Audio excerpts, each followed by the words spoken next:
Okay, so we're given these pedigree trees, and we have to decide whether the genes are sex-linked or if they're autosomal, right?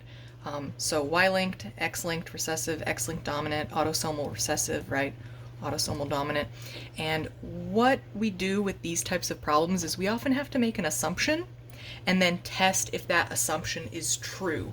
So what you could do for all of these pedigree trees is you could test every single one of these scenarios, and as soon as you run into a problem, like as soon as something can't be true, if some combination of parents can't possibly have a child with the combination that it's showing, right, given the parameter that you're testing, that means that it's not that type of genetic thing being passed on. And then you can move on to test the next one. What's interesting about the pedigree problems, and it even says here in the prompt, is that there may be more than one answer. And that's fine. As long as you can justify your answer, you're gonna be correct. So, say you and a classmate are working on a problem together, and you're really sure that it's autosomal recessive, and they're trying to argue that no, it's definitely X-linked, X-linked recessive, and you guys are fighting back and forth, and it could be that both could be true for a given pedigree tree, right? So as long as you can justify it, it can be true. And that's why you need to sort of test different alleles for all of the people in your tree to make sure that they can have the offspring that are being shown. So for this first one, for A, I'm going to test all of them and show you that it can't be the other four and that it actually is autosomal dominant. And then for B, I'm actually going to show you two different ways. So let's start with A. The very first thing we can rule out is it Y-linked? Well, if it was Y-linked, that means that only males would get it, right? The male would pass it to all the other males, and it would only ever stay on the male side because it's Y-linked, right? It has to be on the Y. Because we have women that are affected, it cannot be Y-linked. That one's an easy one to eliminate. Okay, let's check out and see if it might be X-linked recessive. Well, if it's X-linked and recessive, that means that this P1 generation has to be carrying that little t on an X, right? And this, if it's recessive, this female has to be also recessive, right? And because it's X-linked, they're carrying that gene on the X.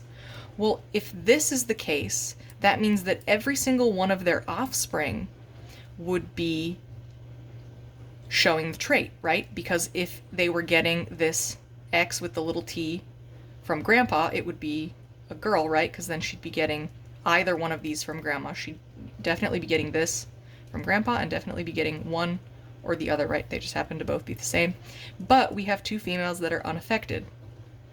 So that means that it cannot be X-linked recessive because there's no way this set of grandparents could ever produce two unaffected females. So that's not true. Okay, well, what about X-linked dominant? Well, if it's X-linked dominant, grandpa has to be like that, right? And grandma can either be like that or like that, right? She could either just be a carrier or she could be homozygous dominant, right? Well, again, if grandpa's carrying this X with a big T, he's going to pass this on to any daughters he has, right? Because the other X they get is from grandma, from the mom. Well, again, we have daughters that are unaffected, right? So if grandpa passes this to here, it doesn't matter if grandma passes the little t. We're testing if it's X-linked dominant. And that would mean that this daughter would be affected and this daughter would be affected regardless of what grandma is passing if grandpa's like this, which he has to be if this is an X-linked dominant trait. So it can't be that one. Next, we're going to test autosomal recessive. Okay, if it's autosomal recessive, this one is super easy to test, right? Both of these in the P1 generation have to be little t, little t. If they're both little t, that's the only thing they can pass on. And again, everybody, every offspring in the F1 generation, this one, this one, this one, and this one, would all be affected. And again, we have two that are not. So it cannot be autosomal recessive. There's no way. Okay, so we've eliminated our way down to autosomal dominant, right? And that is the answer. And if we were just doing a process of elimination, like if this was a multiple choice test, you could feel comfortable marking this down and not having to justify it, right? But if this is a written answer, and it says here even, use the genotypes on the pedigree trees to prove your answer, we have to do that. Well, if these are autosomal dominant, the P generation has to be big T or big T little t. If either one of these is big T, that means that none of their progeny in the F1 generation would show anything but the expression of the trait. And watch, I'll prove that to you. Let's just pretend that grandpa is big T and grandma is big T little t. This coupling will never ever result in the homozygous recessive that we need to show that these are not expressing the trait, right? All the blanks are not expressing the trait. We need this little t. So we know that the grandparents have to be big T little t to even get to this point, right? If you remember your Mendelian genetics, we would have big T little t, and this is the only possible way that we could get an offspring, is if we had two carriers. This is the only possible way to get that recessive offspring, right? Is if we have this. So here we go. We're testing autosomal dominant, right? So anyone that's not showing it has to be little t. So we fill those in, because this is kind of what we're testing, right? But we're also going to prove it. But this is the assumption that we're making. So if all of this is true, and these are the parents, as they have to be for this and this to be true, this one here can either be big T, right? Or big T little t. And it doesn't matter which one it is, and we can't justify this any further because we don't see any of their offspring or anything. We have no further information for this one.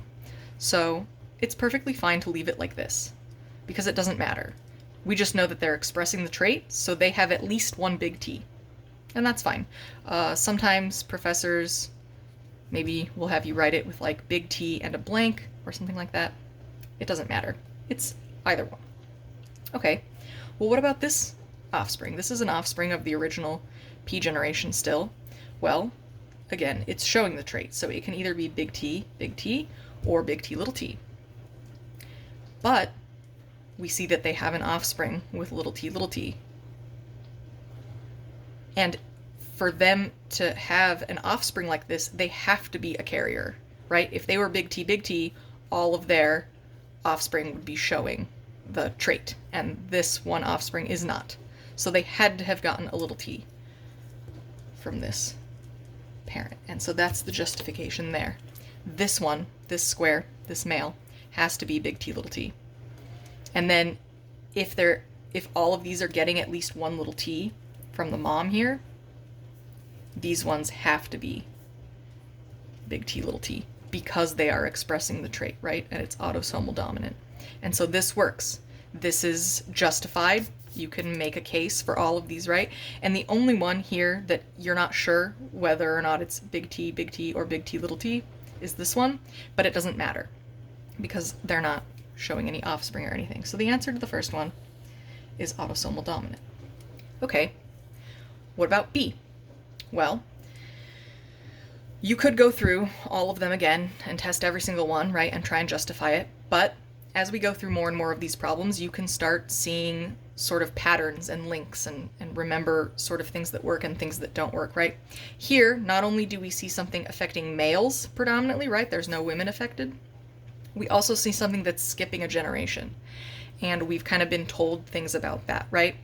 Well, so first you see males, right? And you think, oh, maybe it's Y-linked because males and Y and stuff, right? So you start looking at this, but if it were Y-linked, every male would be carrying this gene, right? Because if this dad has any male sons, he's passing his Y to them. And if it's on the Y, that means that any male in this next generation would be affected. That means that this male should have it and this male should have it if this were a Y-linked gene, right? It's not. These are not affected, so this cannot be Y-linked. We can immediately, again, eliminate that. Well, we know something about when genes skip a generation. That's usually autosomal recessive. Okay, we could go through and test that, right? But we also know something about when mostly males are affected. I know that we don't have a very large sample size here. This isn't a very big tree, and we only have 2 people affected at all, right? But it is only males. So the other thing that would be likely to test would be X-linked recessive. So you could actually do either one of these. You could show that this one is autosomal recessive, or you could show that it's X-linked recessive. I'm going to go ahead and do X-linked recessive for this example. If it's X-linked recessive, that means that this male has to be a carrier. And this time I'm going to use R as our letter. This female can either be not a carrier, right? Or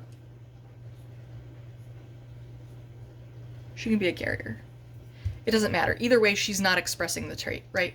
Because we're saying that this is X-linked recessive. So she would have to have 2 little R's on her X's to be expressing this trait, right? Okay. Well, if we move down, any male here is going to be getting the Y from dad, right? And then either a big R or a little r from mom, right? We don't know. But because this is X-linked, right, and males only have one X, they cannot be getting, even if mom is this, they cannot be ever getting the little r X from mom because they're not expressing this gene. So any male progeny that are not showing the gene have to be X with a big R, Y. So again, any male that is not expressing the gene has to be X with a big R, right? Because if they were X with a little r, they would be expressing this gene, and we know that's not the case. Okay, so again, this woman can be a carrier or not. It doesn't matter. So she can be X with a big R, right? And then X either with a big R or a little r. It doesn't matter.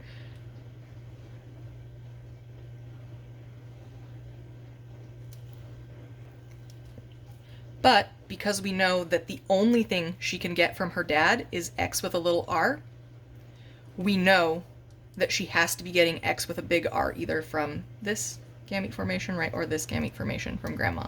So this female has to be like that.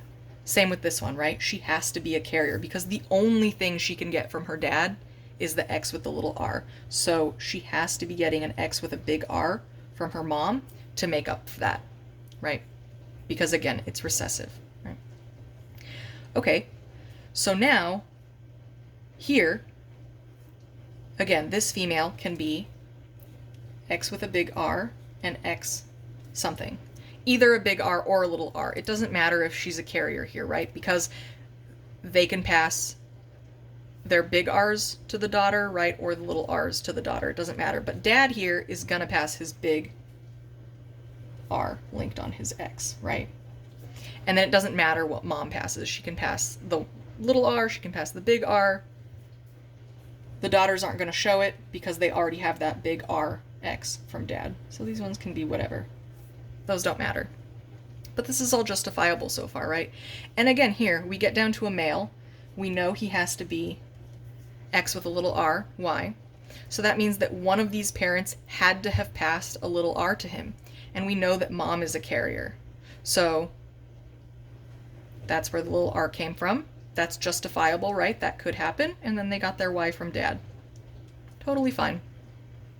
And then again here, we have x with a big R, x with a big R, right? And the other x's for both of these females can be either one. They're definitely getting their x with the big R from dad, for sure, because that's all he can pass to girl offspring.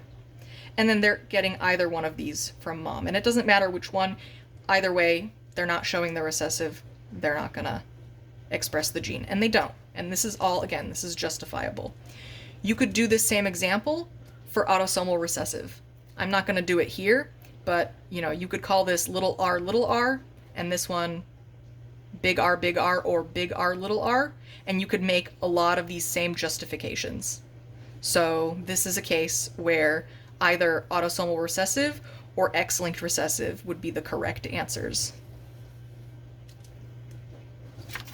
All right, let's move on to part C. Again, we have a skipping of generations, right? So we would be inclined to test autosomal recessive, okay? We wouldn't want to test X-linked recessive probably because we have more females affected than males. And generally we would only really want to test X-linked recessive if we had more males affected than females, like predominantly males affected, right? Again, we can rule out Y-linked, right? Because females have it, so it's not Y-linked. Let's try the autosomal recessive, like how I was saying, right? Because again, it skips the generation. Let's just try. Let's call this little r. There's nobody in this generation that has it, right? Nobody in F1 is expressing the trait. But there is someone down here expressing the trait, right? And again, there is someone down here expressing the trait. So one of these parents, both of these parents have to be either carriers or expressing the trait, right? Nobody here is expressing it, so that means that both of these are carriers, right? So that means that both parents are going to be heterozygous here, and the same thing has to be true here. Again, parents that don't show the trait but have a child that does have to be heterozygous. That's always true. Because they have to be able to both pass their little r's, right?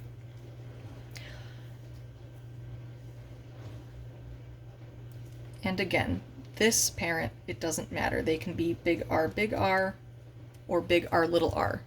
Because we're testing autosomal recessive, which I'm going to go ahead and box now. It doesn't matter which one they are, right? They're just going to be passing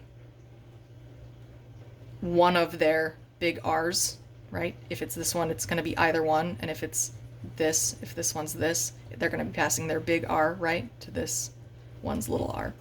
So mom has to pass her little r, right? And dad has to pass his big R for them to not show this trait. And because mom can only pass a little r, right? Everybody in this generation is a carrier. Everybody in F1, as you can see, is a carrier and heterozygous. Okay, and then if that's true, what are the possibilities for all of these offspring? Well, any of these down here can be big R, or big R, little r. Big R, big R, little r. Just like that. Same is true over here.